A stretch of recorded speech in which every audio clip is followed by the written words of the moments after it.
m'entendez ce matin? Je fais attention. Donc, je peux? Bien. Bonsoir à tout le monde. Merci d'être connecté pour participer à cette conférence d'une heure. Avant de présenter notre invité, j'aimerais que notre chef d'unité, Daniela Senk, puisse prendre la parole pour présenter notre invité. Bonjour. Bonsoir à tout le monde. Est-ce que vous m'entendez? On n'a pas pu faire des tests. Parfait. Vous m'entendez pas bien? Parfait. Très bien. Maintenant, oui. Maintenant, oui. Très bien. Merci beaucoup, Evangelos. Du coup, je suis ici la chef d'unité visite et conférence au Parlement européen à Strasbourg. Et notre unité est responsable pour les jeudis, pour les mardis du Parlement, effectivement, où on présente les collègues et les métiers au Parlement européen et autour. Aujourd'hui, on est très, très heureux et c'est notre grand honneur de pouvoir avoir parmi nous Madame Marta Hirsch-Ziminska, qui a très, très gentiment nous accordé son temps pour présenter son travail. Madame Hirsch-Ziminska, elle est au service médiateur comme diplomate. Elle vient du service diplomatique polonais. Elle était dans plusieurs postes déjà dans cette fonction, avec un parcours académique vraiment impressionnant pour commencer. En Allemagne, en Varsovie, Mannheim, Silesia et même dans la School of Government à Harvard. Ça me semble un background très impressionnant et ça lui donne la possibilité de faire ce travail quand même important. Madame Ziminska, vous êtes ici au siège du Parlement alors que vous travaillez pour le médiateur qui en principe n'appartient pas directement au Parlement, comme c'est une fonction qui fait un contrôle sur aussi l'administration européenne.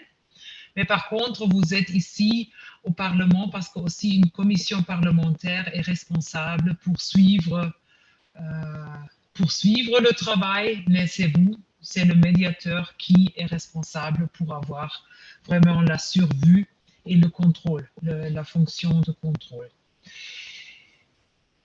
Nous avons choisi parce qu'effectivement, le fait qu'il y a le médiateur à Strasbourg de temps en temps est oublié, pas par tout le monde, mais ça arrive. Alors pour nous, c'est une raison de plus de promouvoir ce métier ici à Strasbourg, si on veut. C'est pas au Parlement à Bruxelles, mais c'est à Strasbourg, au siège principal. C'est pour ça que pour nous, c'est très important, Madame Ziminska, que vous pouvez nous parler de votre travail et peut-être aussi être capable de réagir aux questions de nos spectateurs de ce soir. Un très grand merci encore, un grand honneur pour nous et je vous laisse la parole avec un grand plaisir, Madame Ziminska. Merci. Merci, Daniela. À mon tour de me présenter et de présenter mes collègues pour qu'on sache à qui vous avez affaire. Donc, je m'appelle Evangelos Gindersos, ça se voit sur l'écran. À mes côtés, Rosa, Benoît, Sina et Léa. Nous sommes là, chers participants, pour vous aider à suivre le débat et la présentation de notre invité Marta, que je remercie en passant personnellement. Et je vais juste vous énumérer comment on va procéder durant une heure dans ce débat-là. Vous qui participez à ce débat, qui vous êtes à l'écran, si vous voulez poser des questions, vous levez la main, on vous voit.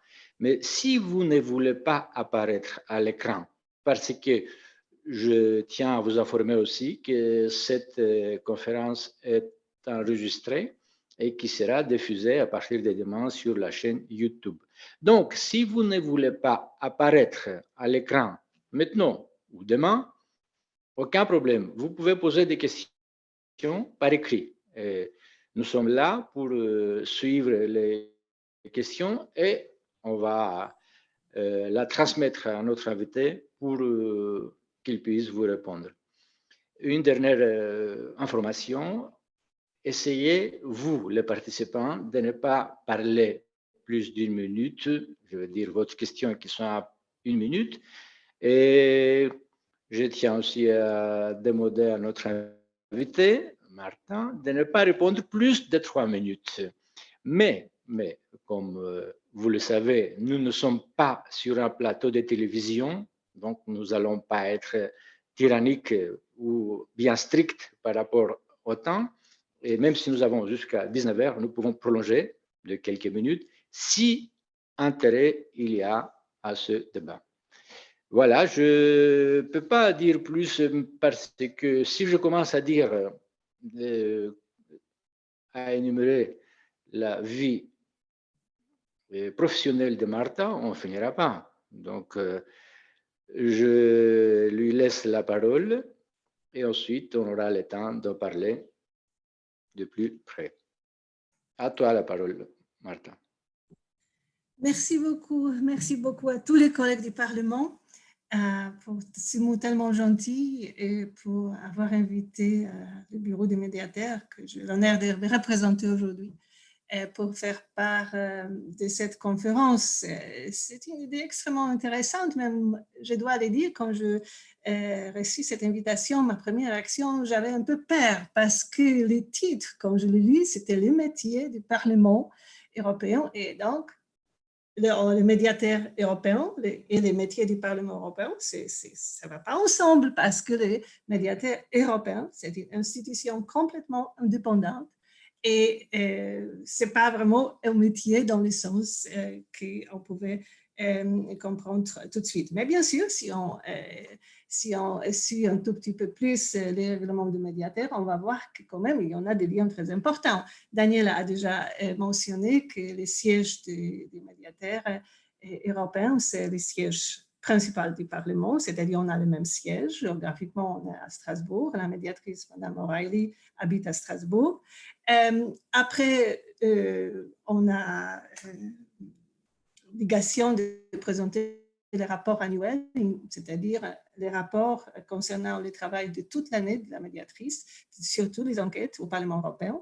Et le Parlement européen aussi nous aide dans les situations voilà, qu'on a trouvé une instance de maladministration qui est aggravée, disons, et la médiatrice veut présenter un rapport spécifique sur un sujet. C'est aussi qu'on va au Parlement pour le présenter. Bien sûr, la coopération mentionnée aussi par Daniela avec la commission des pétitions du Parlement européen est très forte parce que, bon, nous avons chacune des compétences séparées, mais parfois, il y en a des sujets qu'on puisse aider réciproquement. Voilà, alors pour commencer de cette façon, qu'est-ce que je peux vous dire en 15 minutes? C'est presque impossible parce que l'institution de la médiatrice des médiateurs européens, ça a déjà plus que 20 ans. Ça a commencé à exister en 1995. Et voilà, et moi, je suis tellement passionnée par ce travail que j'y reste depuis 19 ans déjà, presque 20 ans, et comme beaucoup de mes collègues aussi. Alors, comment présenter le travail d'une institution en 20 ans? C'est en 15 minutes, une institution qui existe 20 ans, très difficile, mais je vais essayer quand même. Et après, bien sûr, avec plaisir, je vais répondre à toutes les questions. J'espère que je serai capable de répondre à toutes ces questions qui sont sûrement très, très intéressantes. Alors, tout d'abord, j'ai déjà dit, les médiateurs européens, c'est un organe indépendant et impartial. Nous pouvons demander des comptes aux institutions, aux agences de l'Union européenne et pour promouvoir la bonne administration. Et essentiellement, les médiateurs européens, c'est comme les médiateurs, ou comme on peut dire aussi ombudsman nationaux, notre travail principal, c'est de traiter les plaintes. C'est-à-dire, on reçoit les plaintes sur le fonctionnement administratif des institutions, organismes de l'Union européenne, avec une exception de la Cour de justice si la Cour agit dans dans l'activité, agit juridiquement, c'est-à-dire dans son activité judiciaire. Autrement, toutes les institutions, toutes les agences de l'Union européenne peuvent être le sujet d'une plainte devant le médiateur européen. Qui peut se plaindre? Ça, c'est très important de dire. Ce sont bien sûr les citoyens de l'Union européenne. Ici, vous voyez une liaison très forte, les traités de Maastricht, la citoyenneté européenne, et puis la création du médiateur européen, c'est venu en même temps, parce que, voilà, c'est le droit fondamental des citoyens européens de se plaindre au médiateur. Et c'est... bien sûr, c'est les droits des citoyens, mais par exemple, si quelqu'un n'est pas citoyen, mais a une résidence sur le territoire de l'Union européenne, cette personne peut aussi se plaindre au médiateur. Après, qui est-ce qui peut se plaindre encore? Les entreprises ayant le siège sur le territoire de l'Union européenne, les organisations non gouvernementales. Alors, ceux qui peuvent nous donner du travail, on a pas mal. Et on reçoit environ, je vais dire, en moyenne, 2000 plaintes par an. Ça paraît peut-être pas beaucoup, mais si on voit que notre bureau est composé de 70 personnes, de quelques années auparavant, on avait un peu plus, un peu moins, mais c'est la moyenne. Alors, c'est un travail énorme si on veut vraiment faire une enquête solide. Et on doit faire des enquêtes solides sur les plaintes, et on les fait, je suis sûre. De quel sujet peut être la plainte devant le médiateur européen? J'ai déjà mentionné plusieurs fois le terme mauvaise administration. Ça, c'est la conclusion, je dirais, ou c'est la base pour notre travail. Alors, nous vérifions si les institutions, organes de l'Union européenne ont agi selon les principes de bonne administration. Alors, s'ils n'ont pas agi selon le principe de bonne administration, nous avons le cas d'une mauvaise administration. Peut-être vous vous souvenez que la Charte des droits fondamentaux de l'Union européenne, article 41, c'est exactement l'article qui parle des droits des citoyens à une bonne administration. Alors, ces termes mauvaise administration et bonne administration, ça se répète toujours dans notre travail. Il faut, avant de venir chez le médiateur, il faut essayer de résoudre les problèmes avec l'institution concernée.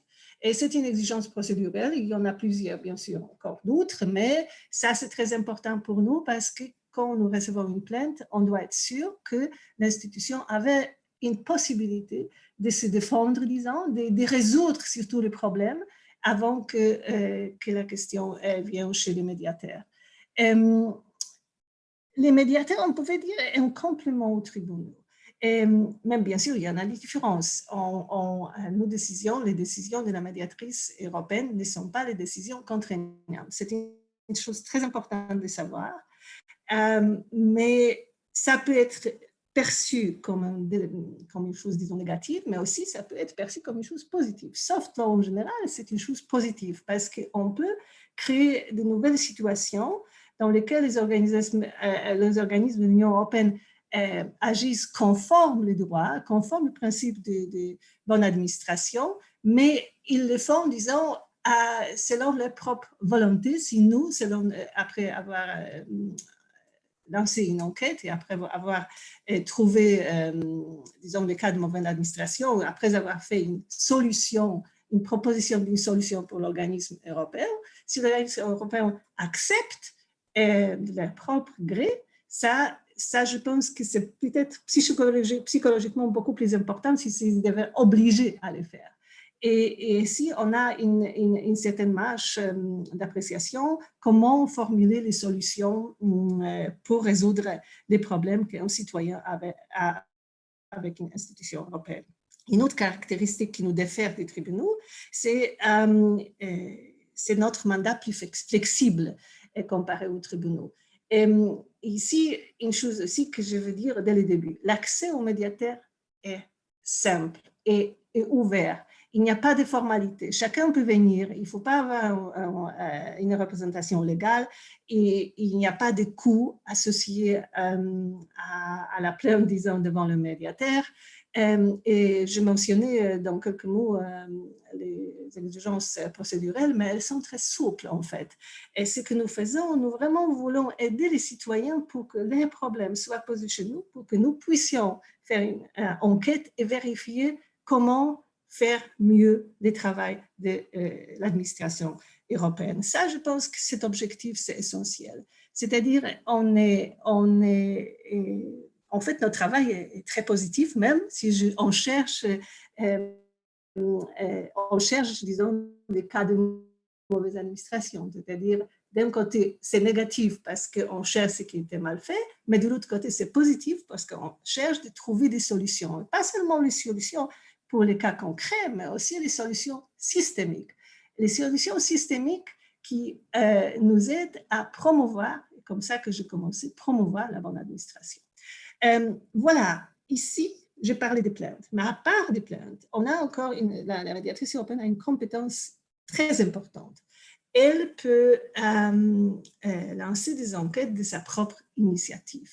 Ça veut dire que si la médiatrice vérifie qu'il y en a des cas graves, systémiques, d'une mauvaise administration, et elle voit que l'intervention des médiateurs pourrait aider exactement à promouvoir une bonne administration dans le futur et aussi résoudre les problèmes existants maintenant, elle peut lancer une enquête d'initiative propre qui, selon les procès que nous entamons, je veux dire, les règles procédurales sont un peu les mêmes en ce qui concerne comment on conduit l'enquête.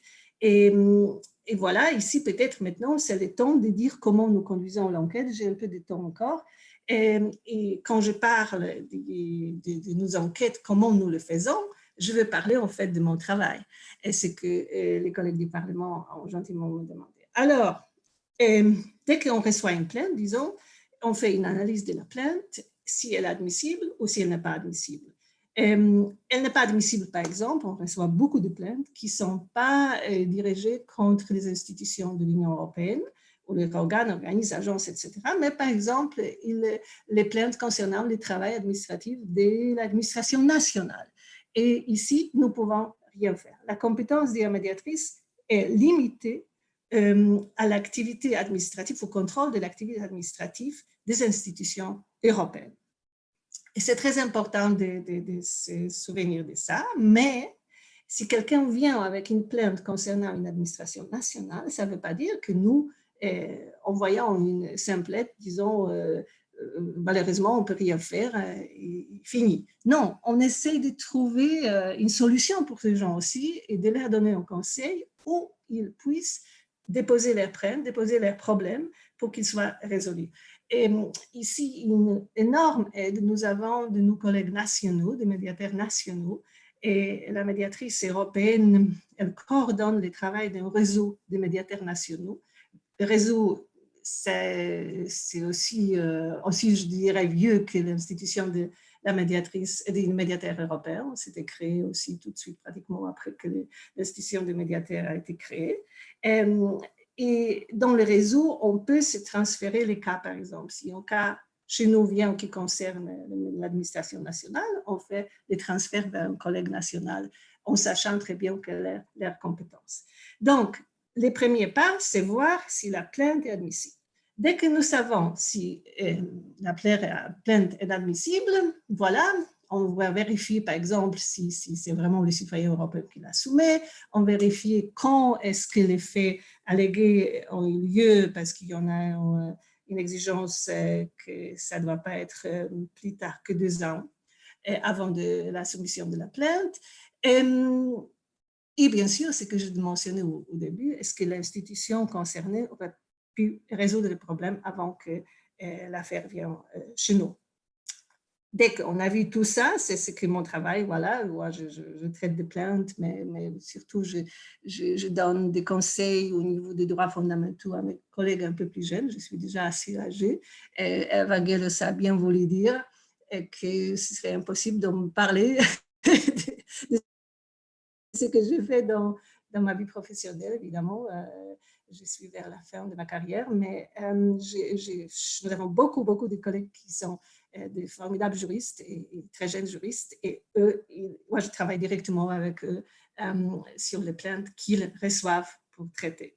Voilà, dès qu'on commence à comprendre que l'enquête, on pourrait proposer une enquête à la médiatrice, donc on fait une proposition d'une enquête et si la médiatrice est d'accord avec notre avis, si on demande normalement à l'institution européenne de demander de répondre à certaines questions que nous considérons pertinentes pour résoudre les problèmes ou pour comprendre mieux la situation décrite dans la plainte.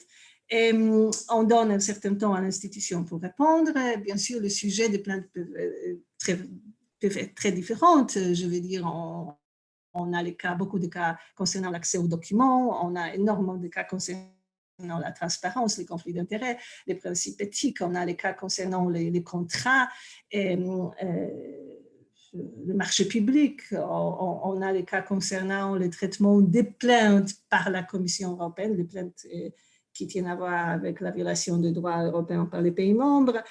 Donc, la variété des sujets est énorme.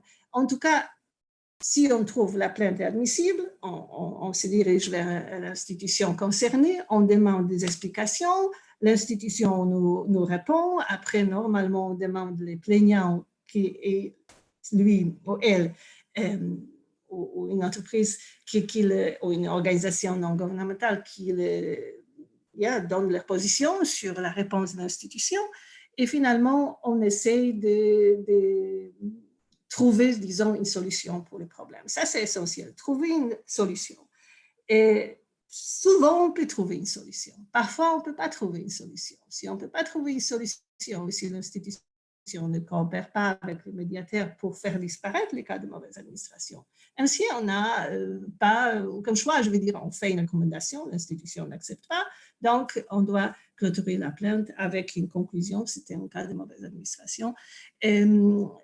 Bon, on est vraiment triste si ça arrive parce que, je veux dire, l'objectif est de résoudre les problèmes. On a beaucoup de travail, je veux dire, collectif dans un certain sens parce que chez les médiateurs, on a des collègues qui sont spécialisés dans différents domaines dans lesquels nous travaillons. Et je n'ai pas mentionné un domaine très important, ce sont les cas concernant les relations de travail entre les institutions européennes et leur personnel. Par exemple, c'est-à-dire les statuts des fonctionnaires. On a des groupes de juristes qui sont spécialisés dans différents sujets et puis après, si une plainte doit être discutée disons, en groupe, on les fait. Bon, je dis, la décision finale, bien sûr, est toujours avec la médiatrice. Je pense que j'ai fini dans ce moment parce que c'est déjà 20 minutes presque que je parle, ou 15 minutes sûrement, et je vais répondre à vos questions parce que vraiment, en 15 minutes, je ne peux pas plus dire. Voilà, merci beaucoup. Merci à toi, Martha. Avant de donner la parole à qui que ce soit, j'aimerais, au nom de toute l'équipe, dédier cette conférence, cette demi-heure qui nous reste encore, aux victimes de la guerre, à nos amis ukrainiens, au peuple ukrainien, aux réfugiés ukrainiens, que j'ai appris aujourd'hui qu'ils comptent à 2 800 000 au 19e jour de la guerre. Donc, ayant y pensé, on ne peut pas faire plus, même si l'Union européenne a fait plus, ayant y pensé aux victimes de la guerre. Je ne veux pas alourdir l'atmosphère, mais il fallait le faire. Alors, la parole est à Daniela. Daniela avait posé une question. Merci, Evangelos. C'est absolument correct que tu aies nommé ce que tu as nommé. On est tous solidaires et on est tous conscients qu'il y a des parties au monde où il y a un combat sur nos valeurs, sur la démocratie et les autres valeurs qui nous réunissent. Et merci pour ta remarque, Evangelos. Je remercie beaucoup Madame, en fait, Hirsch-Simbinska, pour votre référat. C'est très intéressant. Et comme généralement les gens ont peur de poser la première question, je pose toujours la deuxième question, comme ça après la troisième, ça va aller toute seule. Mais en fait, c'est très intéressant ce que vous avez dit et j'ai appris plein de choses, même si j'étais ici au Parlement à Strasbourg depuis quelques années. Quand même, c'était très, très intéressant pour moi aussi de savoir en détail ce que vous avez dit. Moi, ça m'intéresse si les plantes, dans les années dernières, vous avez vu un changement de type de plante. S'il y avait des choses qu'il y a peut-être 10, 5 ans que les gens se plaignaient, est-ce qu'on a vu des améliorations dans les sujets généraux? Et est-ce qu'on peut dire qu'il y a des nouveaux sujets de manière générale qui s'ajoutent? Ou est-ce que toutes les plantes sont tellement différentes que c'est chacune de tout à fait une autre chose? Bien, merci Daniela pour cette question et bien sûr merci Evangelos pour nous faire consciente encore une fois dans quel temps difficile nous vivons tous. Et moi, comme Polonaise, je suis sûrement très très touchée. Et parfois, sincèrement, je regrette que je ne puisse pas être chez moi maintenant, dans mon pays, pour pouvoir aider plus directement.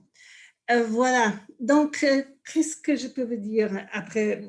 Il y en a bien sûr, il y a toujours une variété de plaintes, mais il y en a de certains sujets qui dépendent de la situation. Par exemple, pendant la pandémie, la pandémie n'est pas encore terminée, mais à cause dans les premiers mois de la pandémie, on a reçu beaucoup de plaintes concernant la transparence des institutions européennes, comment ils ont géré les contrats, par exemple, pour acheter les vaccins. On a reçu pas mal de plaintes concernant les limites aux droits fondamentaux au niveau national, par exemple, qu'on a dirigé vers les collègues nationaux. C'est-à-dire, ça dépend des circonstances parfois que les plaintes, les sujets de plaintes sont conformes aux circonstances. Mais je dirais qu'il y en a, même s'il y en a énormément de changements et énormément d'ouverture des institutions européennes au fur et à mesure, comme je vois ça depuis que je travaille, depuis 20 ans, depuis que je travaille chez le médiateur, et on a vraiment, vraiment beaucoup plus de transparence dans les actions administratives des institutions européennes qu'il y en avait auparavant.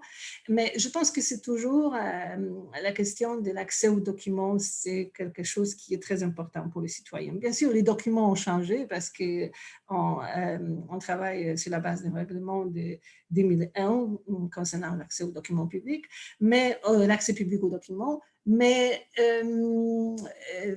autrefois, il n'y avait que des lettres, disons, ou des papiers. Maintenant, on a des moyens les plus sophistiqués dans lesquels les institutions communiquent. Mais toujours, le numéro de plaintes concernant l'accès aux documents, c'est bon. Peut-être ce qui a diminué un tout petit peu, c'est les numéros de plaintes concernant les relations de travail entre les institutions et leur personnel. C'est-à-dire des plaintes concernant le statut de fonctionnaire, ce qui est positif, ça veut dire que beaucoup de choses ont pu être résolues entre-temps. C'est au niveau, disons, des plus grands changements. Je pense qu'il y a toujours une constante en ce qui concerne les plaintes au sujet du traitement de plaintes par la Commission européenne sur la violation des droits européens par les administrations nationales. Je pense que ça, c'est un numéro assez constant. Et bon, je veux dire, à chaque fois, une plainte, même si elle peut être groupée dans un certain sujet, elle est très différente parce que souvent, ce sont les affaires humaines qui sont présentées chez nous. Et ici, c'est très difficile de les multiplier. Elles sont toujours uniques. Et c'est surtout en ce qui concerne les plaintes sur la violation des droits fondamentaux. Bien sûr, la vague, par exemple, des réfugiés, d'immigrés en 2015, ça a causé aussi pas mal de travail, je veux dire, plutôt proactive de la médiatrice. On n'a pas reçu beaucoup de plaintes, mais on a lancé des enquêtes de propre initiative concernant Frontex, par exemple, ce qui était bien sûr à cause du rôle donné à Frontex par les législateurs récemment. C'est-à-dire qu'il y en a certaines circonstances indépendantes complètement de nous qui font qu'on doit suivre un certain chemin et on augmente, je veux dire, le travail dans un certain domaine. J'espère que j'ai répondu à ta question. Mais oui, je pense que tu as répondu, mais tu as dépassé le temps de 3 minutes. Oh, alors tu dois me discipliner, je suis désolée. Discipline-moi. Non, tu m'arrêtes. Il y a déjà 3 questions qui apparaissent sur notre chat. Alors, tu peux... Je n'entends pas bien. Ah oui, il y a déjà une demande de parole d'Alessia Dapoto. Allez-y. Oui, donc c'est moi. Et bonsoir de l'Italie. Et j'ai une question sur le parcours d'admission pour devenir un médiateur européen. Donc, est-ce qu'il y a des exigences particulières ou un diplôme ou un doctorat et qui est préféré pour devenir une médiatrice ou un médiateur? Et merci beaucoup pour la présentation. Et merci beaucoup pour ta question. Je comprends qu'évidemment, c'est la médiateur, la personne la plus importante, le chef. Hein? Alors, oui, les règlements qui d'ailleurs a été adopté l'année dernière concernant le fonctionnement des médiateurs européens de notre institution, donne les indications très strictes et très concrètes, qu'est-ce que sont les compétences exigées. Bon, alors, bien sûr, c'est une dépendance, c'est une qualification. Par exemple, au niveau national, une qualification pour être le juge dans le tribunal suprême ou avoir une connaissance extraordinaire du travail du médiateur. Ça, c'est quelque chose au niveau des compétences et bien sûr, l'indépendance, les principes d'éthique, tout ça, ça doit être représenté par la personne qui veut postuler pour le poste de médiateur. Et ce qui est aussi intéressant, que le règlement adopté l'année dernière a prévu une période de refroidissement, disons, pour certaines personnes, si vous voulez devenir le médiateur. Par exemple, si quelqu'un est membre d'un gouvernement ou membre du Parlement européen, il ne peut pas postuler pour ce poste avant que 2 ans passent à partir du moment où ils ont terminé la fonction précédente et ils postulent ou elles postulent. C'est-à-dire, et peut-être encore pour souligner un peu plus jusqu'à maintenant, tous les médiateurs européens, c'était auparavant les médiateurs nationaux. Les premiers médiateurs européens, Jacob Söderman, était auparavant le médiateur finlandais. Après, on avait M. Diamandouros, qui était auparavant le médiateur grec, et maintenant, Mme O'Reilly, auparavant, elle était la médiatrice irlandaise. Ça indique aussi sûrement comment les compétences doivent être jugées. Voilà. Merci. Merci Alessia, merci à Martha aussi. Cette fois-ci, Martha, tu as respecté le temps. Voilà. Je plaisante. On a le temps. Donc, il y a des questions écrites. Oui, il y a des questions qu'on nous pose sur notre chat. Et il y a aussi, et je voudrais le signaler, beaucoup de félicitations ou bienveillance, c'est-à-dire les gens sont contents et en général, ils s'expriment que c'est un beau travail que nous sommes en train de faire et que vous êtes en train de faire. Il y a une question qui me choque un peu parce que je ne la comprends pas très bien. Et bonsoir. D'abord, merci beaucoup pour votre invitation. Ça, c'est à nous. Y a-t-il une limite d'âge pour postuler? Je suppose que ça doit être pour postuler au poste des médiateurs. Je ne vois pas d'autres. Et puis après, il y a aussi une autre très sympa qui dit « Recrutez-vous des médiatrices européennes indépendantes ?»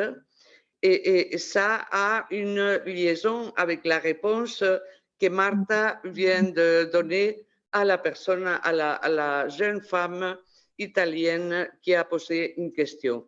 Et puis après, il y a une question de Franck que je voudrais aussi te commenter. Bonsoir, bravo pour le travail de votre équipe. Pouvez-vous nous dire quels sont les fondements légaux, entre parenthèses, traités, qui garantissent votre indépendance? Alors, Martha, je te laisse répondre à ces 3 questions, commentaires, un peu de tout. Vas-y. Bon, merci beaucoup. Je commence par la question concernant l'âge. Bon, je peux répondre en 3 niveaux, disons. Il n'y a pas de limite d'âge, d'après ce que je sache, en ce qui concerne le choix des médiateurs, c'est-à-dire les chefs de l'institution. Est-ce qu'il y a les limite d'âge pour les gens qui travaillent dans le secrétariat du médiateur? Bien sûr, nous sommes comme tous les fonctionnaires soumis au statut des fonctionnaires. Il y a l'âge de retraite, bien sûr, qui est là-bas prévu. Et maintenant, si je comprends cette question dans le sens, mais je ne pense pas que ce soit ce sens-là, mais si on a une limite d'âge pour soumettre les plaintes, bien sûr que non. On reçoit les plaintes des gens de tous les âges, même parfois des enfants. Voilà. C'est ça en ce qui concerne l'âge. Indépendance. Maintenant, je me suis probablement exprimée mal ou j'ai fait trop de raccourcissements en répondant à une question, à la question précédente. On exige que la personne qui est candidat au poste du médiateur donne les garanties d'indépendance. Ça veut dire que voilà, avec ça vient cette période de refroidissement que je mentionnais. Alors, par exemple, quelqu'un qui vient d'abandonner un poste dans un gouvernement, ou je ne sais pas, imaginons dans la Commission européenne, cette personne, si cette personne postulait pour devenir médiatrice, bien sûr maintenant, médiateur, maintenant ce n'est pas possible avec les périodes de refroidissement de 2 ans, mais auparavant on n'avait pas cette période de refroidissement dans les statuts de médiateur. Alors, normalement, on pouvait dire, voilà, légalement, c'est possible que quelqu'un qui était commissaire dans la commission postule tout de suite, après avoir terminé son travail dans la commission, pour devenir le médiateur. Mais voilà, ici, la garantie d'indépendance, parce que cette personne serait trop liée avec le travail qu'elle a fait et ce travail exactement contrôlé par le médiateur. Donc, on pouvait voir ici le manque de garantie d'indépendance. J'espère que j'ai bien expliqué ce sujet. Et la dernière chose, Rosa, que tu as dit, c'était aussi sur l'indépendance. Non, c'était à propos des traités, les fondements légaux qui garantissent cette indépendance du médiateur. Bon, j'ai déjà mentionné plusieurs fois, et bon, c'est les règlements concernant le fonctionnement du médiateur, et c'est le traité article 228 qui définit ce qui est le travail du médiateur, ce qui est cette institution. Et quelles sont les garanties légales? Bon, j'ai aussi mentionné, c'est surtout le règlement qui prévoit qui est-ce qui peut devenir le médiateur, c'est la période de refroidissement. Et bien sûr, je veux dire, comme chaque personne qui travaille dans l'Union européenne, chaque fonctionnaire, je ne veux pas même parler de la médiatrice ou d'autres personnes qui occupent les postes les plus élevés, mais il y a cette exigence venant du statut de fonctionnaire, c'est-à-dire de loyauté, impartialité, indépendance.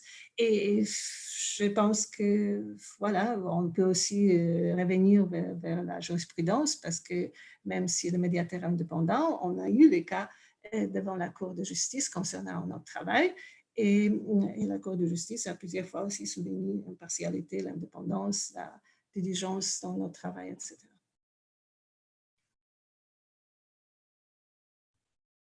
Moi-même, Martha, je voudrais te poser une question.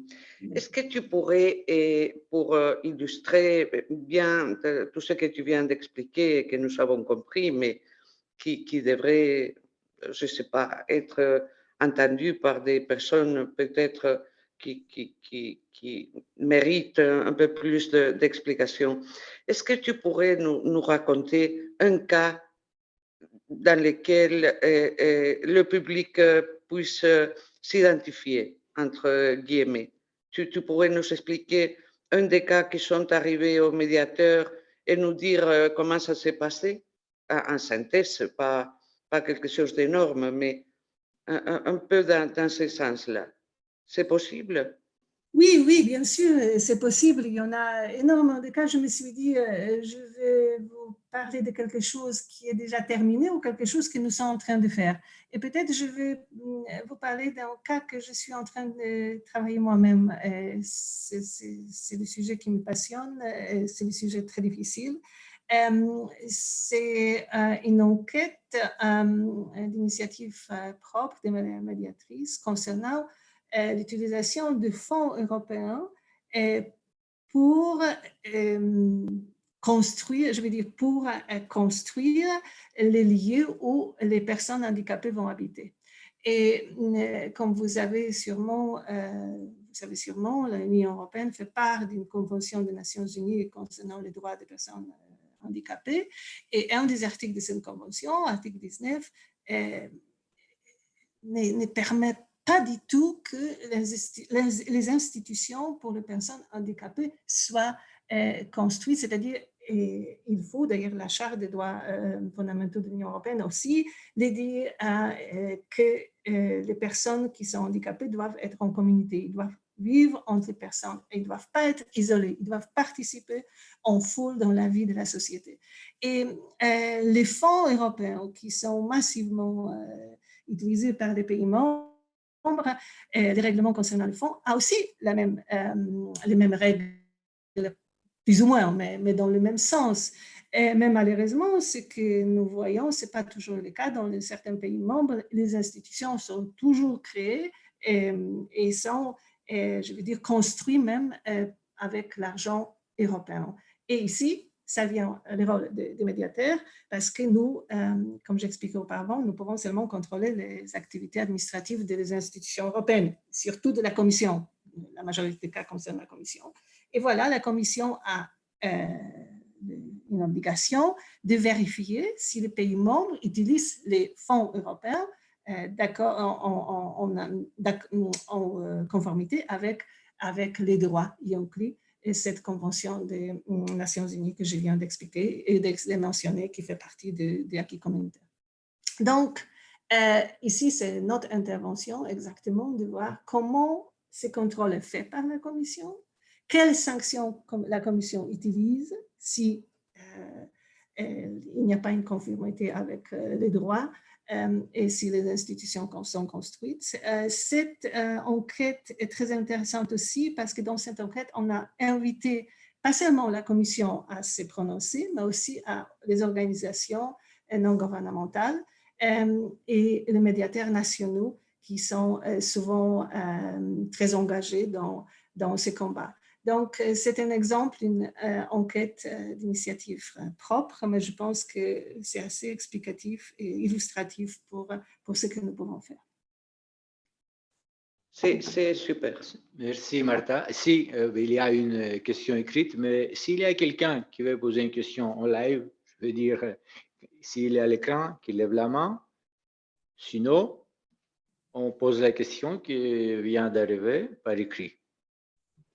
Oui, il y a une question qui vient d'arriver et c'est une question que tu devras répondre et je crois que tu seras parfaitement capable. C'est dans quelle langue peut-on saisir le médiateur ou la médiatrice européenne? Dans toutes les langues de l'Union européenne. C'est, voilà, tous les plaignants peuvent utiliser leur langue nationale, leur langue maternelle, pourvu que ce soit une langue, bien sûr, des pays de l'Union européenne. Et nous allons, bien sûr, répondre et faire une enquête, répondre toujours dans cette langue à cette personne, mais aussi faire une enquête à la base de la connaissance de cette langue, parce que nous avons dans notre bureau les enquêteurs, les juristes qui sont pratiquement représentants de tous les pays membres. C'est-à-dire, on peut trouver des collègues qui dominent toutes les langues de l'Union, et ainsi, on peut être sûr qu'on a bien compris la plainte et qu'on peut la traiter exactement dans la langue de la plainte. Parfait. D'autres questions, s'il vous plaît? Quelqu'un à l'écran? Non? Oui. Moi alors. Bonsoir. Moi, je le... Bonsoir, Ah oui, si, pardon. Allez-y, allez-y. Maggie. Oui, bonsoir. D'abord, merci beaucoup pour votre invitation. Merci, Madame Martha. Mon question, c'est possible de travailler avec vous, avec d'autres nationalités, c'est pas européenne, mais avec les organisations européennes. D'abord, oui, tu m'entends? Oui. Il y a des bruits assez difficiles. Alors? Oui, Madame Martha. Oui, Nagui, essaye, s'il te plaît, de ne pas faire du bruit. Ah. Il y a du bruit derrière vous.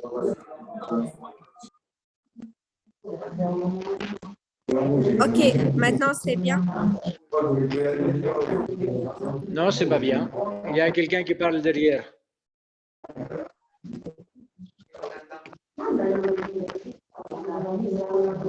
Écrivez la question, s'il vous plaît. Nagui, écrivez la question, c'est mieux pour tout le monde. Voilà, parfois les moyens techniques ne sont pas assez performants, mais c'est important de savoir Maggie peut écrire sa question sur notre chat et nous sommes en disposition de la lire et la passer à Martha qui est avec nous. Nous savons par contre Franck, qui est un membre très actif. Et Maggie vient de répondre qu'elle va écrire sa question. Alors, voilà, parfait Maggie. Mais Franck, qui est très actif toujours, demande quel est le délai moyen d'enquête actuellement? Bien. Je vais répondre à cette question, je vais dire en 2 phrases. Tout d'abord, peut-être je vais réussir. Tout d'abord, nous avons une procédure accélérée concernant les plaintes au sujet de l'accès aux documents. C'est-à-dire, ici, on peut vraiment résoudre les problèmes, résoudre la plainte très vite, en 2 mois, même parfois. Et toutes les autres plaintes qui n'ont pas une procédure accélérée quand même, je pense que 8 mois, c'est raisonnable en moyenne en ce qui concerne les temps que nous devons prendre pour une enquête, mais en moyenne, voilà. Il y en a bien sûr des plaintes qui exigent un peu plus de temps. Il y en a des plaintes qu'on peut les résoudre en 3 mois, 2 mois, même parfois 1 mois s'il s'agit par exemple du manque de la réponse de l'institution européenne à une demande d'un citoyen. Ça, on résout pratiquement en 2 semaines, très vite.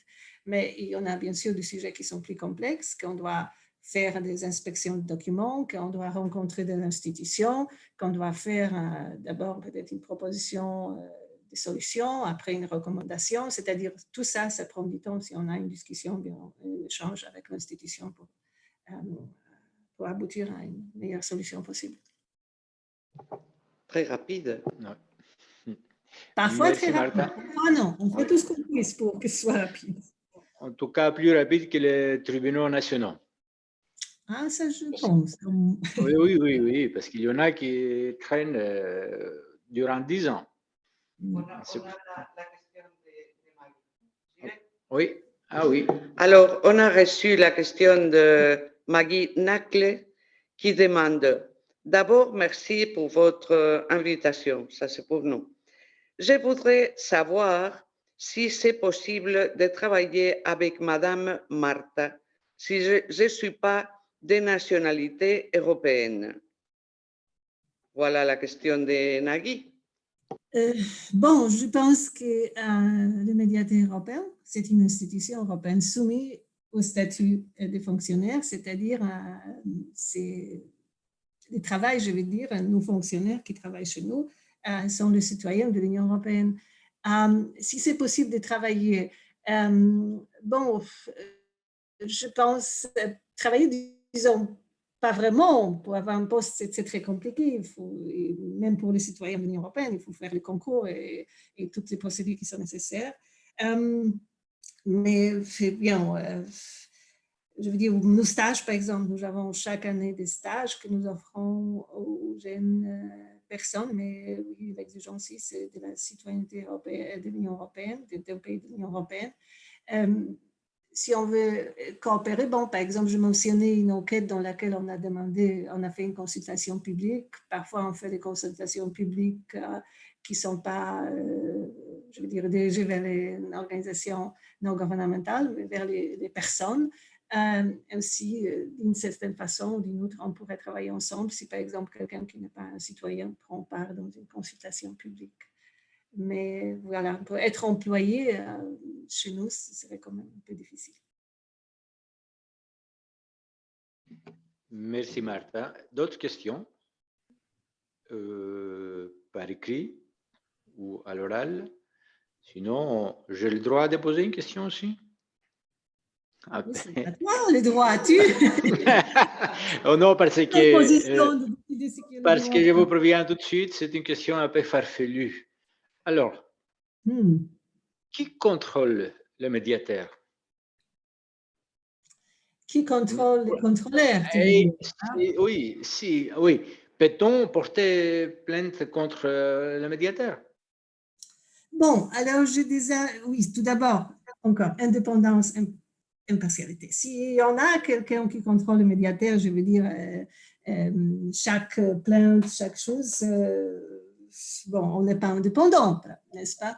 Mais bien sûr, on a des mécanismes que j'ai déjà mentionnés. Par exemple, le rapport annuel qu'on présente au Parlement européen, quand même, le Parlement européen vote après la présentation des rapports annuels. Alors, il y a une espèce de contrôle, je veux dire, plutôt de voir ce que nous faisons. Et bien sûr, je pourrais imaginer, ça n'a jamais arrivé jusqu'à maintenant, que le Parlement trouve que notre travail n'est pas suffisamment bon. Mais je doute que ça arrive. J'espère que ça ne va jamais arriver. En tout cas, c'est ces moyens. J'ai déjà mentionné qu'il y a une possibilité d'aller devant la Cour si nous commettons une erreur grave dans une enquête.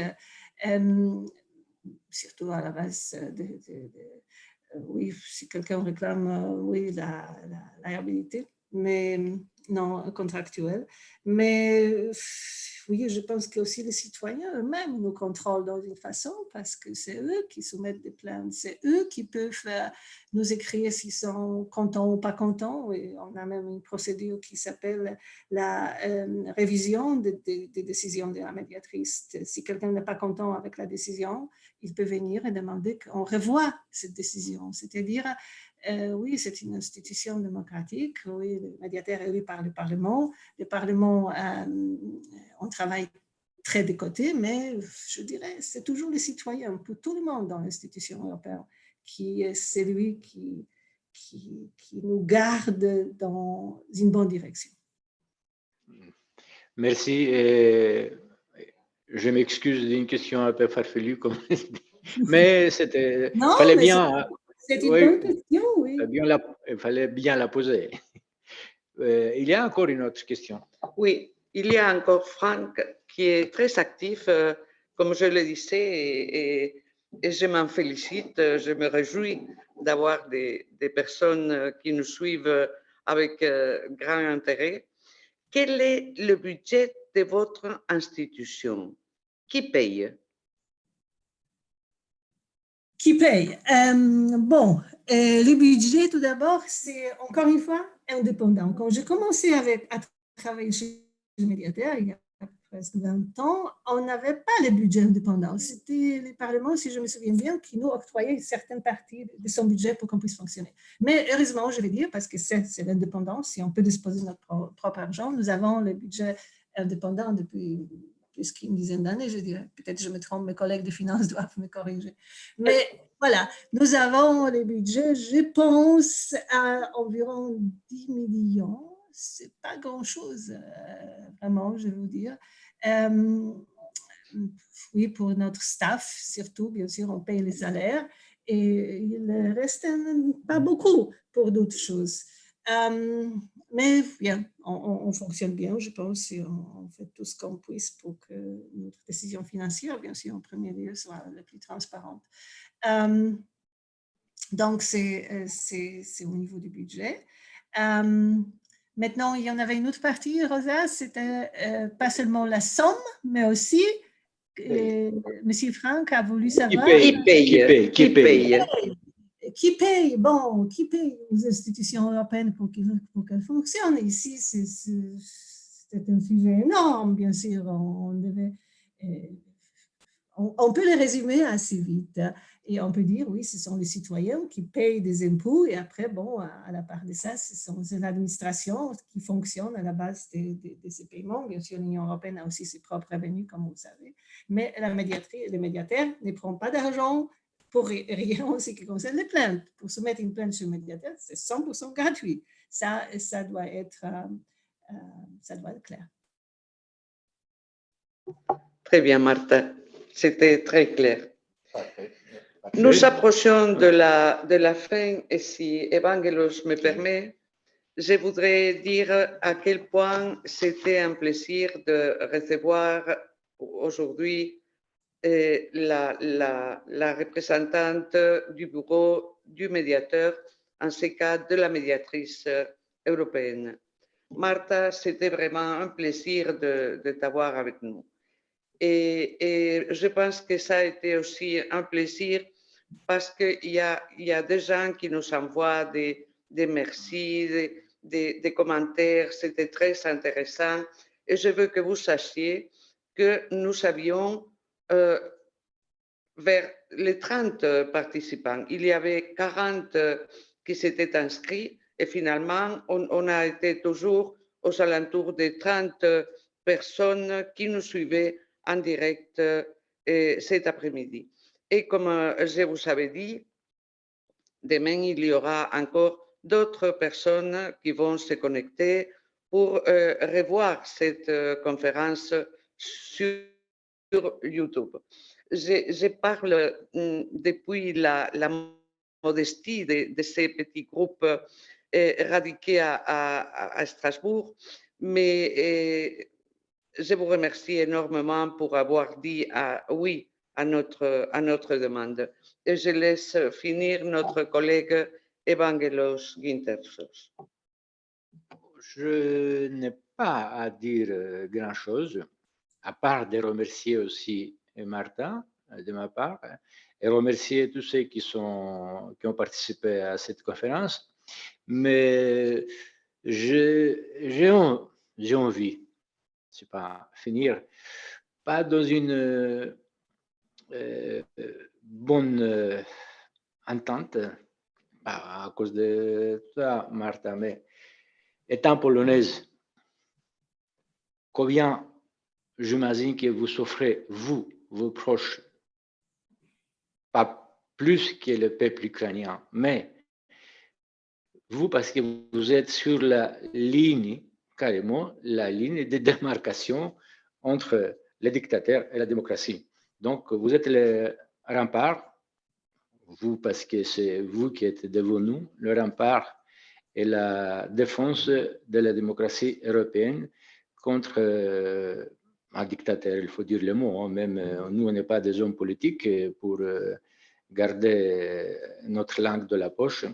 Donc, un dictateur et un agresseur. Et à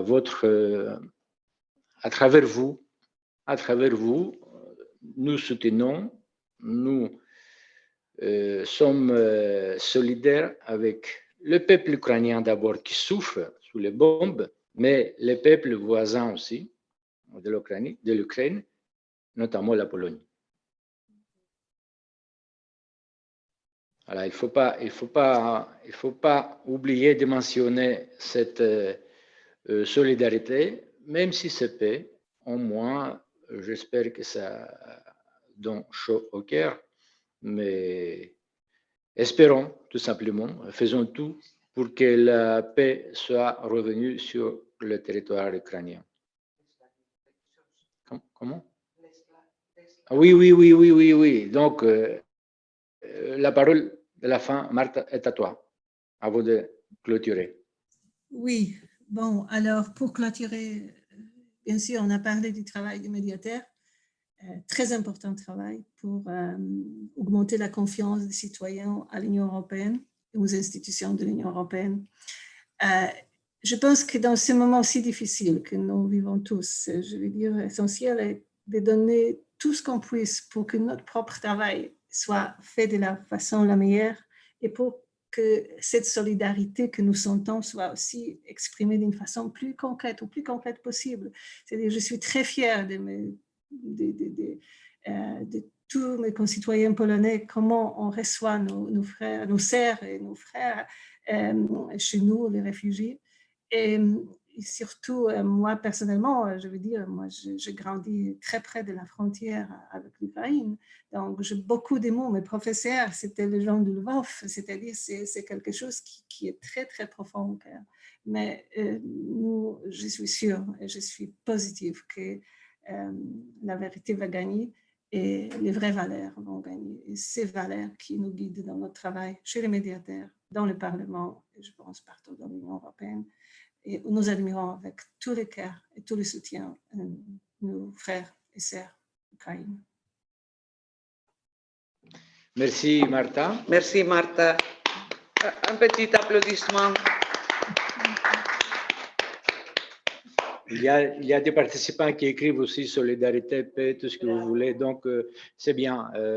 Notre conférence a été pas prévue de telle manière-là, mais comme j'ai dit, la guerre nous a rattrapés et la paix est un bien précieux pour tous. Merci beaucoup à tous ceux qui ont participé à cette conférence. Merci encore une fois à Martha et à mes collègues. Et à bientôt. Bonsoir.